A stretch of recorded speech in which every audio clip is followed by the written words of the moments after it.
Vamos a tener tres enseñanzas, tres prédicas acerca de Judas. Judas nos va a llevar tres momentos diferentes. Entonces, los que van a salir de vacaciones, lo siento, pero vamos a subir en YouTube para que usted no pierda lo que es la exposición de los versículos siguientes. Vamos a leer ahora del 1 al 10.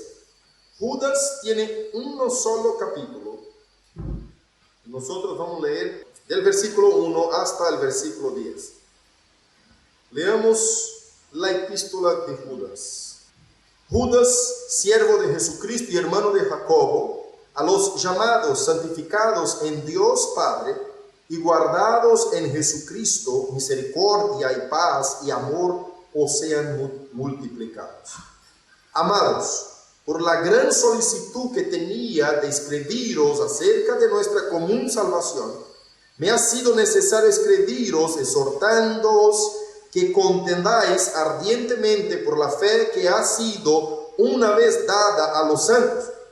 Porque algunos hombres han entrado encubiertamente, los que desde antes habían sido destinados para esta condenación, hombres impíos que convierten en libertinaje la gracia de nuestro Dios y niegan a Dios el único soberano y a nuestro Señor Jesucristo.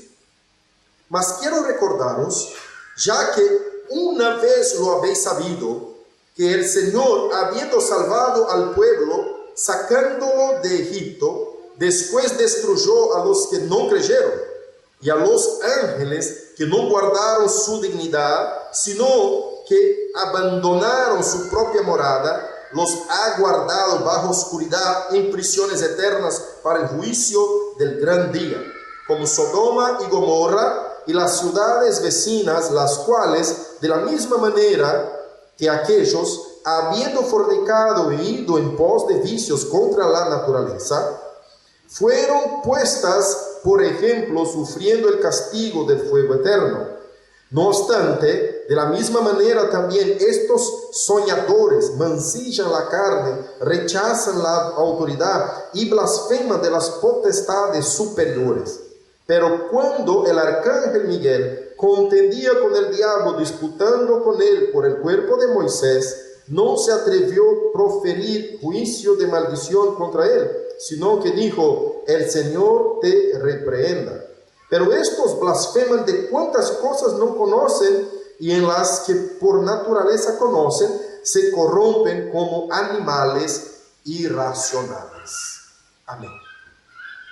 Querido Dios, en tu presencia estamos para escuchar, oír y practicar tu palabra poderosa.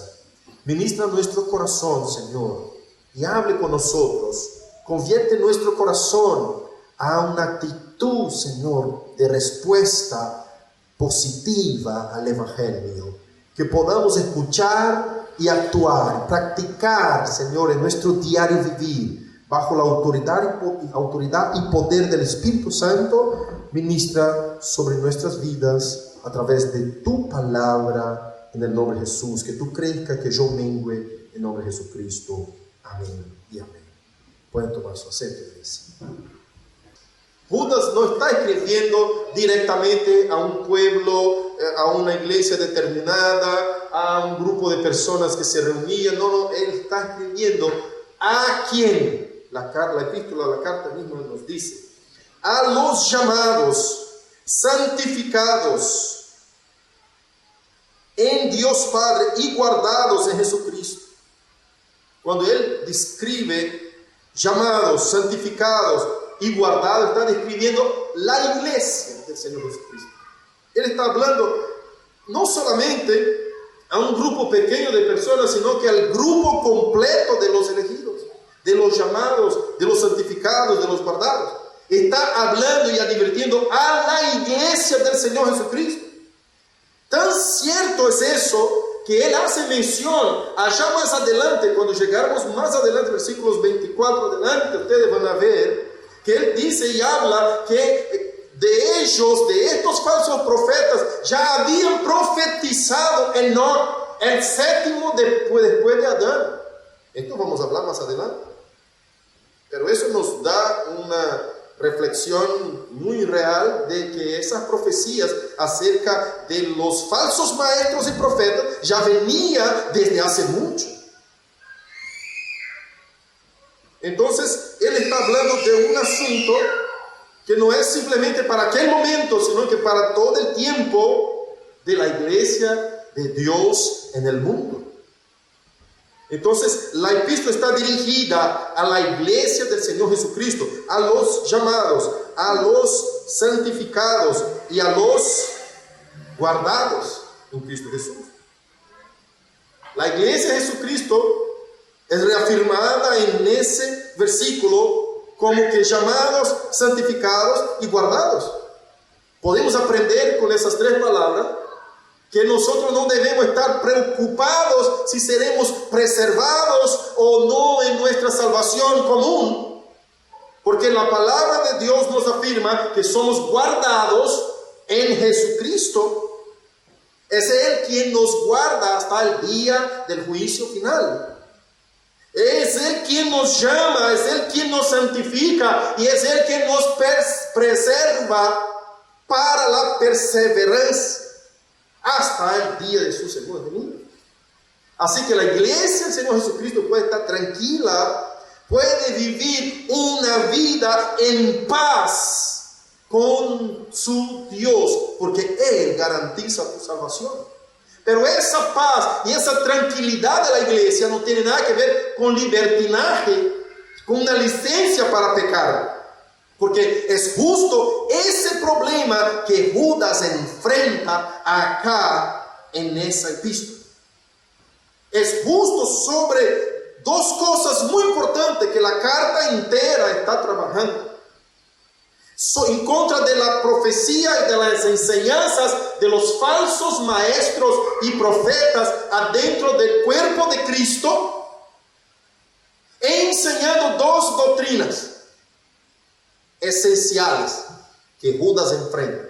La primera es la libertinaje.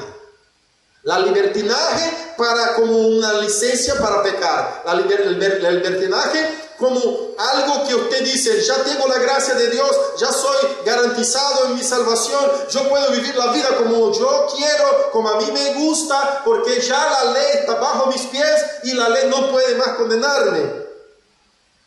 Así que de esa forma yo puedo pecar libremente porque la gracia superabunda en donde abunda el pecado. Esa era la enseñanza que esa gente estaba dando a la iglesia en los tiempos de Judas. Cuando Judas dice guardados en Cristo, nos está asegurando de esa confianza de estarmos salvados firmemente en Cristo Jesús. Pero no nos está dando una licencia para el pecado, por el contrario, Él está confrontando esa enseñanza maligna que en primer lugar es el libertinaje, especialmente en la pecaminosidad sexual. En segundo lugar, Judas está enfrentando a esos falsos maestros con respecto a la falta de respeto y de reverencia a las autoridades instituidas por Dios en la iglesia. Son dos problemas que Judas enfrenta y Judas describe, y cómo son los días que estaban pasando allí. También vemos que no son diferentes de hoy. La libertinaje como prostitución, como licencia para pecar, y la rebelión. El reproche de las autoridades constituidas por Dios en la iglesia. Esos dos problemas están muy enfocados en toda la epístola, pero antes de llegarnos ahí, vemos el versículo 2 que dice: misericordia y paz y amor os sean multiplicados. Qué lindo ese versículo 2, porque nos habla ahí en ese contexto, en cómo se fuera luego a seguir, después que dice llamados, santificados en Dios y guardados en Jesucristo, diciendo está garantizada tu salvación, para que para que ustedes permanezcan con la misericordia, la paz y el amor en Dios, en Cristo Jesús. Que sea multiplicado eso a ustedes. Cuando habla de misericordia, nosotros podemos entender que el concepto de justicia e injusticia deben ser conocidos por nosotros para conocer un poco del concepto de misericordia. El concepto de injusticia es no dar a alguien lo que se merece. El concepto de justicia es dar a alguien lo que se merece. El concepto de misericordia es dar a alguien más de lo que se merece. Cuando soy injusto, usted trabaja todo el mes para recibir tu sueldo y yo no te pago el sueldo. Estoy siendo injusto con vos. No estoy dando lo que tú mereces. Cuando soy justo, usted trabaja todo el mes para que yo te pague el sueldo y yo te pago justo el sueldo acordado contigo. Estoy siendo nada más que justo contigo. Pero cuando soy misericordioso, usted trabaja todo el mes para ganar tu sueldo. Yo, además de pagar tu sueldo, te pago un poco más de tu sueldo. Estoy siendo contigo misericordioso. Y nadie puede reclamar de que, tú diste un poquito más. Y Jesús ya habla una parábola acerca de eso. Cuando Él combina y trata con algunos, diciendo, yo te voy a pagar un sueldo. Y trata con todos que empieza a trabajar por la mañana y le da el sueldo justo, y los que empezaron por fin de tarde empiezan a recibir lo mismo, y los de la mañana reclaman porque recibieron lo mismo de los que trabajaron apenas parte de la tarde. ¿Se recuerda de eso? Capítulo 20 de San Mateo. Y Jesús dice, no combiné, no traté contigo un denario. Recibí tu denario y ¿por qué estás con tu ojo malo porque soy bueno? Es decir, la misericordia dada al otro, usted no tiene nada que ver con eso porque no he practicado de injusticia contigo, he dado justo lo que vos mereces. Lo que yo quiero hacer de lo que es mío no te interesa a ti, y no tengo la obligación de ser misericordioso con todos. Yo uso de misericordia con quien quiero y uso de justicia con quien quiero. Entonces, lo que Dios no es, nunca es injusto. Entonces, ese es el concepto de misericordia.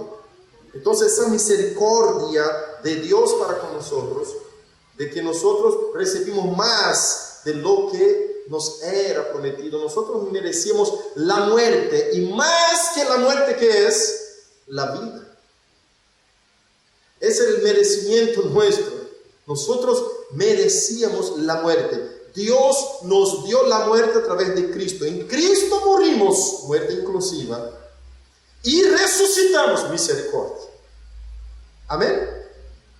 La resurrección no estaba en el acuerdo, no estaba en el trato, es misericordia. Él no da la resurrección a todos, da a quien Él quiere, es misericordia. Y nadie puede decirle que a quién tiene que dar la misericordia de Él. A quien Dios debe dar lo que Él debe dar. Él debe dar a lo que Él quiere, esto es su misericordia.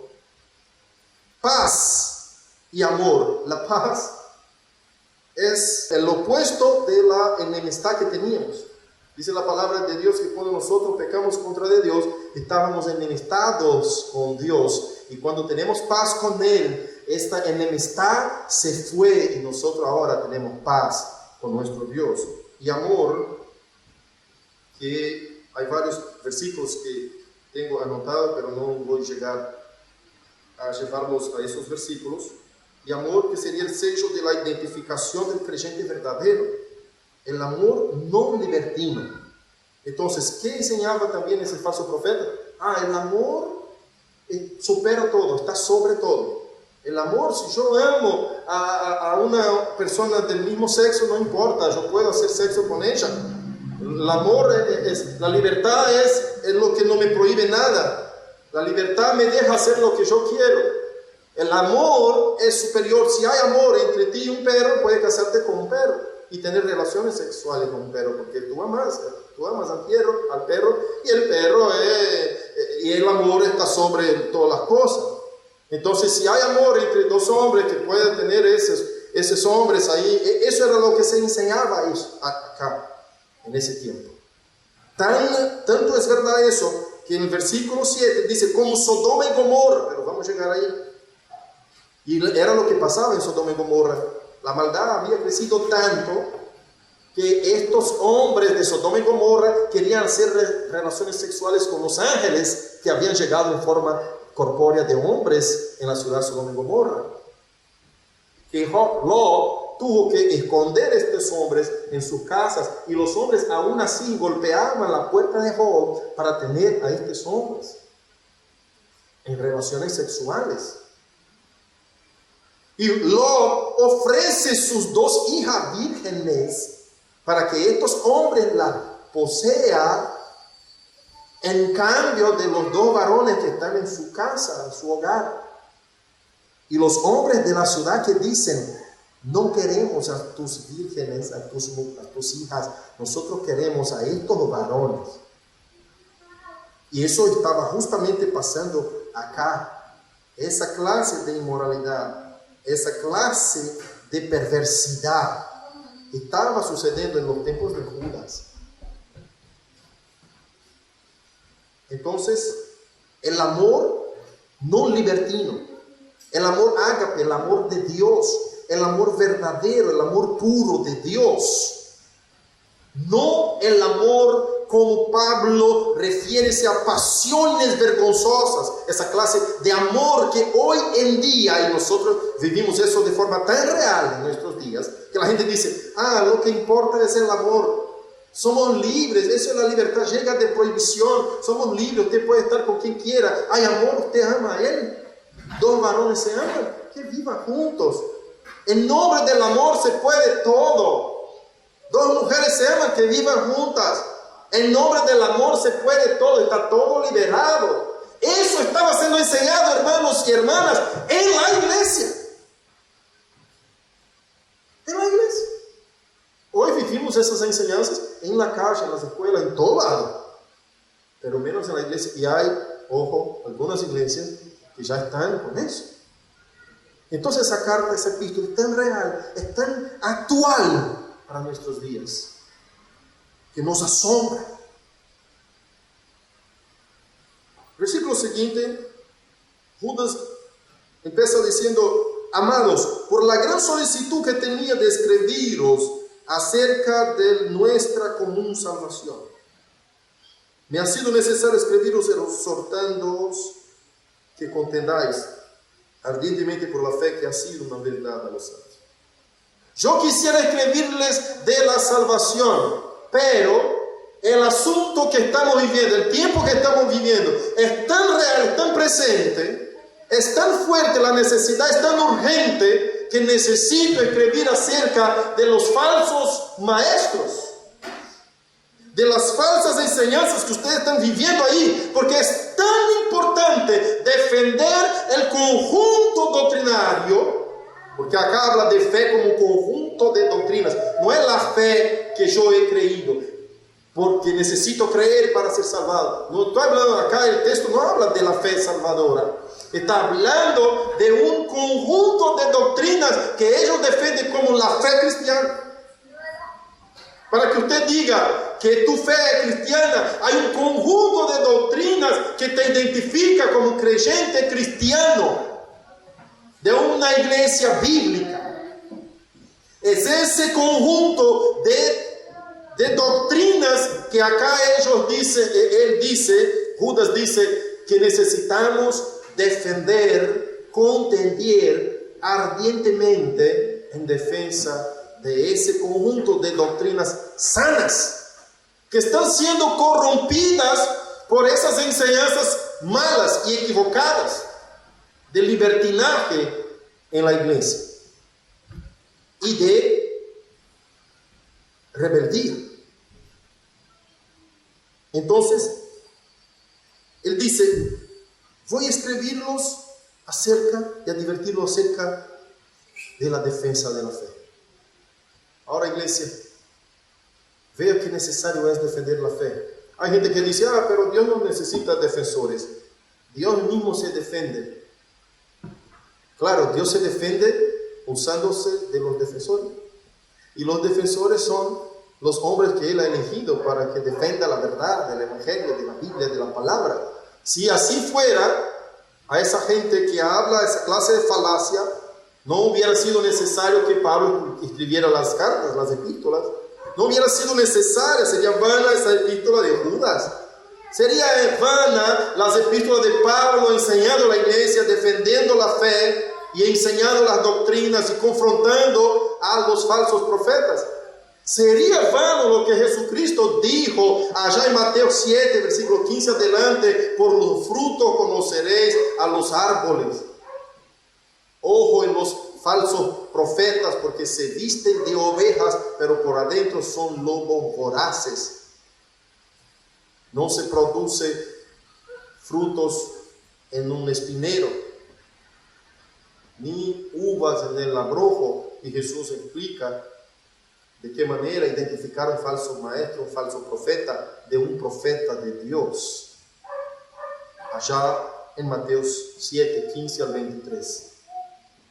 Entonces, esa clase de falacia que no necesita defender la fe es una mentira antibíblica.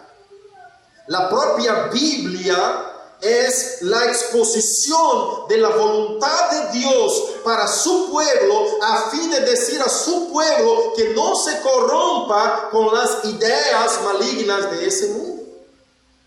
La propia palabra de Dios es exactamente el deseo de Dios siendo transmitido a nuestro corazón para que nosotros podamos defender que hay un único Dios en el mundo y adorar ese único Dios.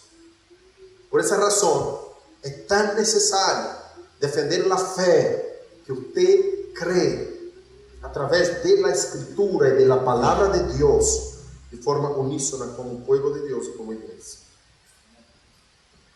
Lo que sigue dice: porque algunos hombres han entrado encubiertamente, los que desde antes habían sido, ¿qué?, destinados para esta condenación. Hombres impíos que convierten en libertinaje, ahí está la doctrina, la gracia de nuestro Dios. Segundo, y niegan a Dios el único soberano y a nuestro Señor Jesucristo. Mira la segunda doctrina, versículo 8. No obstante, de la misma manera también estos soñadores mancillan la carne. ¿Qué es mancillar la carne? La forma erudita de decir en griego para no provocar la imaginación. Mancillar la carne es la prostitución sexual. Había antiguas creencias conocidas por los judíos de que la fertilización, la fecundación en un culto era natural por los antiguos griegos, por todos los mitos contados acerca de la formación del universo. Siempre se dice religiosamente en otros mitos que la fecundación en un culto religioso, el sexo siendo practicado en el momento de un culto, es algo que representa la fertilidad y la fecundación de la vida. Es como una celebración del nacimiento de una nueva criatura. Es como una celebración de la fecundación y de la fertilidad. Si usted va a leer las otras historias que intentan posponer la historia de la creación de Génesis, que no tiene paralelo en ningún otro lado, cuando se dice que Dios ha creado de la nada, apenas por su palabra, todo el universo. Todas las historias paralelas de la creación del universo trabajan con esta invención de como una destrucción de un Dios a otro y una pelea entre ellos, y también trabaja una sexualidad para ilustrar la fecundación, la fertilidad de la vida. Así que era una idea conocida por ellos. Cuando esos falsos profetas decían: en el culto, hermanos, ustedes son libres, Ustedes tienen deseos, no frustre sus deseos sexuales. Pueden tener las que ustedes quieran, entonces de forma erudita, de forma bien cuidadosa, dice, esos soñadores mancillan la carne, rechazan la autoridad. Dos problemas: prostitución y rebeldía. Soñadores, ¿por qué? Porque siempre un falso profeta viene trayendo algo diciendo, Dios me dijo, tuve una revelación, tuve un sueño, Dios me revela eso. Cada vez que te aparecer alguna nueva revelación, hermano, rechace, porque no es de Dios. Toda la revelación para la iglesia está en su palabra, la palabra de Dios, la Biblia Sagrada, completa en 66 libros, Antiguo y Nuevo Testamento. 66 libros, nada más, nada menos. Entonces Judas dice, esos soñadores que dicen haber tenido revelaciones, que Dios se satisface cuando ustedes tienen ese libertinaje de hacer lo que ustedes quieren en sus vidas. Estos soñadores, además de dar ese libertinaje a ustedes, estos soñadores rechazan la autoridad y blasfeman de las potestades superiores. Y acá él trae un ejemplo de que estos soñadores hacen. Después vamos a regresar a los versículos 5, 6 y 7.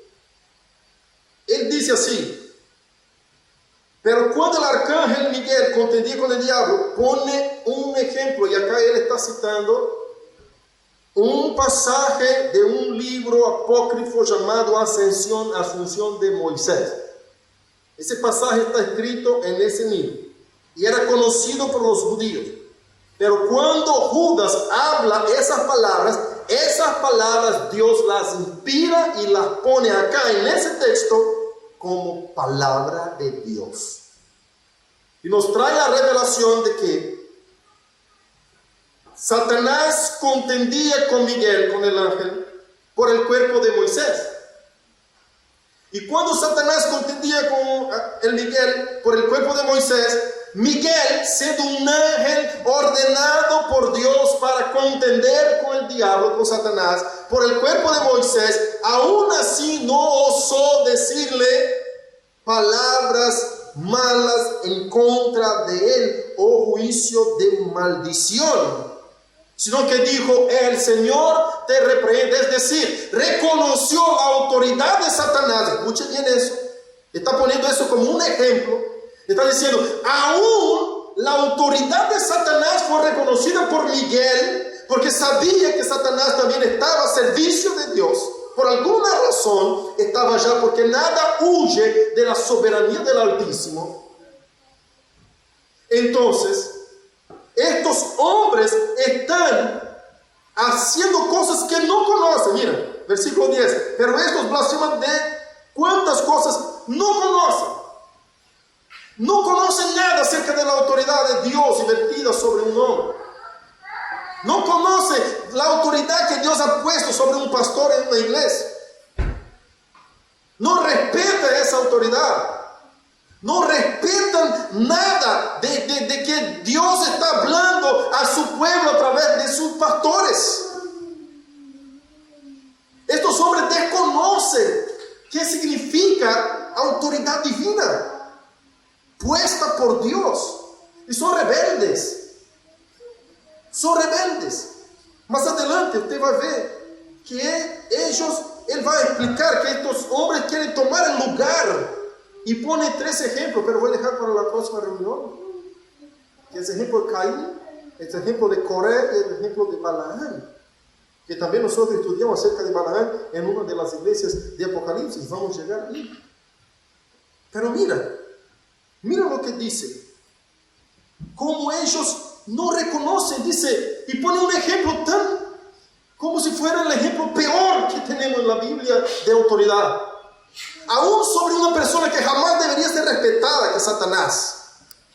Y pone en una pelea el ángel Miguel, ordenado por Dios para proteger y guardar el cuerpo de Moisés, peleando contra Satanás, como si Satanás quisiera decir, bueno, Moisés es asesino porque ha matado a un hombre y todo asesino me pertenece. Entonces me pertenece el cuerpo de Moisés. Y estaba ahí Miguel diciendo, no, el cuerpo de Moisés pertenece al Señor porque el Señor le ha perdonado de su pecado. Entonces estaban ellos en esa pelea, pero no osó decir y proferir palabras de juicio de maldición contra el diablo, porque Dios ya había proferido juicio de maldición contra Satanás y Miguel ya sabía que él estaba condenado para siempre, Satanás. Pero ¿quién soy yo para estar hablando por encima de las palabras de Dios más de lo que ya tiene dicho el Señor Jehová acerca de ti? Es como decir, el Señor es el que te reprenda, no yo. Por esa razón muchas veces nosotros vemos batallas espirituales, gente diciendo, diablo, yo te ato, yo te reprendo, yo te hago. Yo no hago nada. El Señor te lo hace eso. El Señor te lo haga. El Señor. La autoridad. Si el diablo está haciendo algo, la autoridad investida sobre él viene de Dios, porque el diablo no está sobre la autoridad de Dios. Hay que entender eso. Y él está diciendo, esa gente no entiende eso. Esa gente está blasfemando de cuántas cosas no entiende. Y de las cosas que por naturaleza conocen, que naturalmente conoce su cuerpo. Las cosas que no conocen, está hablando de la autoridad suprema de Dios. Y de las cosas que por naturaleza conoce, está hablando de su cuerpo propio. Ellos por conocer su cuerpo, que son varones, se están haciendo mujeres. Las mujeres están haciéndose hombres. De las cosas que conocen, que es su cuerpo, se corrompe como animales irracionales.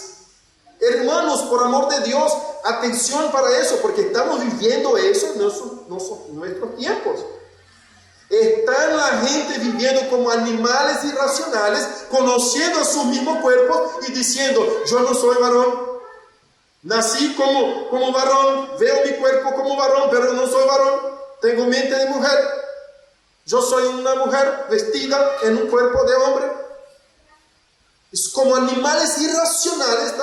Está insultando a esos hombres de forma categórica y con palabras sabias. Como animales irracionales, hace de cuenta que no están viendo qué sexo poseen en sus cuerpos, que conocen. Y de las cosas que desconocen, que es de respetar las autoridades que Dios ha puesto, que están enseñando la sana doctrina a la iglesia, ellos vienen en rebeldía, como hizo Corea. Eso vamos a dejar para la próxima clase. Pero miren, versículo 5, regresando acá, terminando con esa parte. Dice así, mas quiero recordaros que una vez lo habéis sabido. Ese una vez es repetido allá en el versículo 3, que dice, que ha sido una vez dada a los santos. ¿Qué es lo que ha sido una vez dada a los santos? La fe, ese conjunto doctrinario. Está diciendo con eso que una vez fue dada, que una vez ustedes conocen, que una vez habéis sabido. Ese una vez enfoca, iglesia, en lo que la doctrina y la palabra de Dios ya está completa. No tiene nada que estar metiendo en revelaciones nuevas, en cosas distintas, en cosas diferentes. Está diciendo, defienda la fe que una vez por todas, en el griego original dice, fue dada a los santos. Acá omite la palabra por todas, de una vez por todas. No hay más nada que hay que dar de doctrina a la iglesia. Ya está dada toda la doctrina a la iglesia y ustedes la conocen. Eso está hablando Judas. De una vez por todas, está toda la doctrina del Señor ya dada a su iglesia. Tienen que defender esa doctrina, no nada nuevo, nada de soñadores, nada de revelaciones nuevas, nada de eso. Y ahí sigue, dice,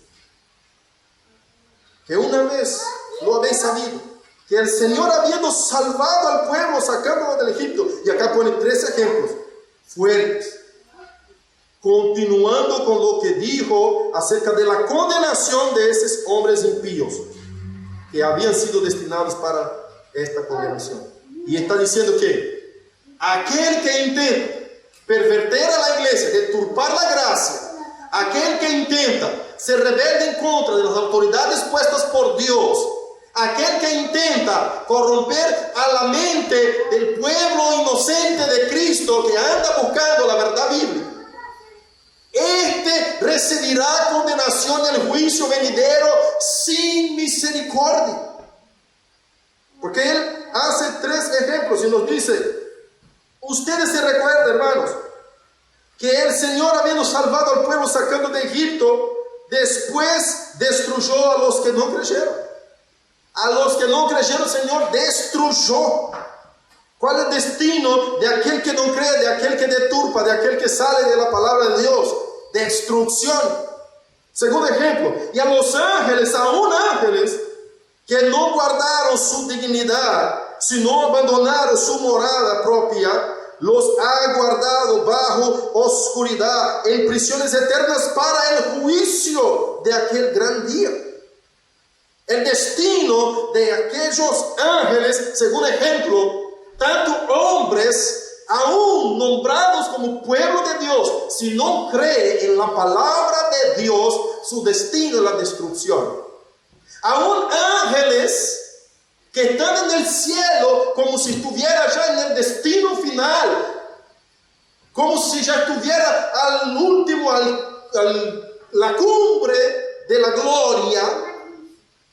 Aún estos ángeles fueron que abandonaron su propia morada, que pecaron contra de Dios, que pervertieron la verdad de Dios, fueron lanzados en prisiones eternas para esperar el juicio del gran día. Ni ángeles escapará de la gran ira de Dios, de aquel que torce su verdad en mentira.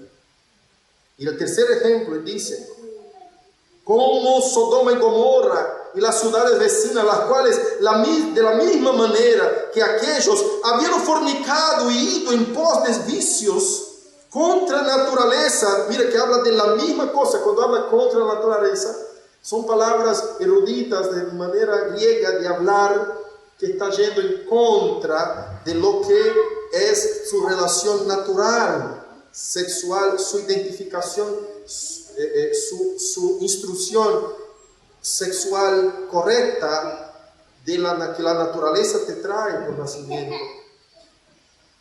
Fueron puestas, por ejemplo, sufriendo el castigo. ¿Cuál es el destino de ellos? Castigo del fuego eterno. ¿Cuál es el destino? Acá nos pone 3 ejemplos. Y nos dice con los 3 ejemplos que el destino es lo mismo. Destrucción, prisiones eternas para el juicio del gran día y castigo del fuego eterno. Así que, iglesia, cuando nosotros vemos nuevas enseñanzas, nuevas doctrinas, nuevas cosas, nuevas revelaciones que muchas veces aparecen por ahí, la gente diciendo, así dice el Señor que me ha dado una visión, una revelación. Vemos cosas de tantas maneras, cosas apareciendo de tantas formas. Hay tantas innovaciones con el intento de ganar la gente. Y después, los versículos siguientes, nosotros vamos a ver cuál era el intento que estaba en el corazón de ellos. Y Judas se utiliza de palabras muy específicas para decir todo de lo que estas personas tenían en su corazón. ¿Cuál era el intento de ellos? Aquel que intenta hablar palabras suaves al oído y al corazón humano con el fin de buscar beneficio propio. Eso va a decir más adelante. Esto se asemeja a aquello que Jesús dijo en Juan, si no me falla la memoria, 6, el asalariado, o en Juan 10, que no es el pastor de las ovejas, sino que es el asalariado. Aquel que no está preocupado con las ovejas, cuando ve venir el lobo, huye y deja las ovejas, sino que está ocupado apenas de su sueldo, de lo que puede poner en su bolsillo. Vemos hoy en día en muchas iglesias con miles de campañas, y nosotros sabemos que esas campañas arrecaudan muchedumbre de plata, no para plantar iglesias, no para sostener misioneros, no para edificar templos, no para edificar colegios bíblicos, no para edificar seminarios, sino que para ir para sus bolsillos y para vivir una vida como muchos de su pueblo no la tienen. entonces vemos cosas terribles hoy en día y sabemos que esas cosas todas están muy bien identificadas en la epístola de Judas. Ojo, iglesia, con las cosas que surgen hoy en día en medio al pueblo de Dios. Y hay dos maneras de aparecer falsos profetas, de dentro mismo de la iglesia y de afuera de la iglesia. Algunos entran, cuando él habla acá, está hablando de gente que entró, ¿de qué manera? Encubiertamente. Nosotros no sabemos cuántos miembros de la iglesia son realmente miembros del cuerpo de Cristo. ¿Cuántos miembros del cuerpo visible son miembros del cuerpo invisible, Señor? A veces entran encubiertamente. No encubiertamente sin que nosotros nos apercibamos de que ha entrado una nueva persona, sino que encubiertamente porque no conocemos la intención del corazón. Y para nosotros el miembro es trigo, pero después se revela que es cizaña. Acá el apóstol, Judas está hablando de gente que adentró encubiertamente la iglesia. Cuando adentra encubiertamente, son como miembros de la iglesia que se dividen, como fue el caso de Coré, que hacía parte de la tribu de Leví, y se levantaron contra Moisés, pero no voy a entrar ahí. Esa es la próxima prédica.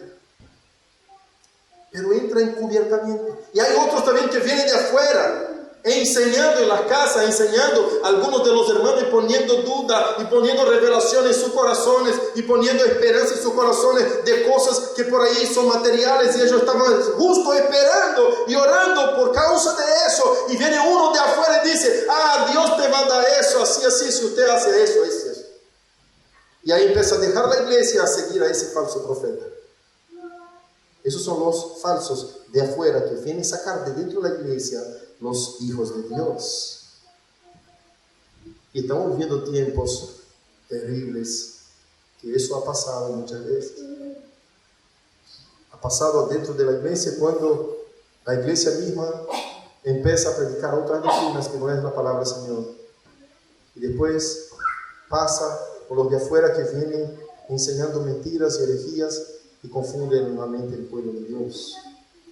Queremos orar para que Dios sostenga su iglesia y que nos mantenga firmes en su palabra, que nos mantenga fieles a su palabra, que nos pueda ayudar a siempre estar esclarecidos de lo que es el conjunto doctrinario que es llamado y nombrado acá como fe. Usted tiene que luchar en defensa de la fe. ¿Qué fe? ¿Qué es la fe? Es el conjunto de doctrinas que te hace creer que el Señor Jesucristo es tu Dios y que te hace vivir una vida de honra y gloria a ese Dios, y que te hace esperar por una expectativa de que Él vendrá segunda vez, destruir a los impíos y recompensar a los justos. Ese conjunto de doctrinas que te hace vivir una vida simple, justa, ejemplar, que refleja la gloria de Dios y su carácter. Ese conjunto de doctrinas es lo que Judas está diciendo que debemos defender como fe. Esa es la defensa de la fe que una vez fue dada a los santos. Esa es la defensa. Debemos siempre estar aprendiendo y entendiendo eso, y por esa razón es tan importante el catecúmenos en la iglesia. En una iglesia jamás puede faltar el catecúmenos. Estamos ahora de vacaciones y regresamos ahora en marzo con el grupo catecúmenos. No puede nunca faltar. Usted tiene que estar siempre aprendiendo la doctrina. ¿Sabe cómo somos alimentados en la doctrina? Hermano, ustedes piensan que solamente ustedes aprenden. Yo también aprendo mucho. Yo cuando estoy en un grupo catecúmeno, estoy enseñando y estoy aprendiendo. No simplemente aprendiendo, sino que como recapitulando todo lo que ya he aprendido para no olvidarme. Y si usted que ha estudiado los cálculos aritméticos, matemáticos en secundaria, si te pongo ahorita acá, frente tuyo, una ecuación de segundo grado o de primer grado, quizás usted ni siquiera va a reconocer el nombre. O quizás va a mirar la ecuación y va a decir: ¿Qué quiere decir eso?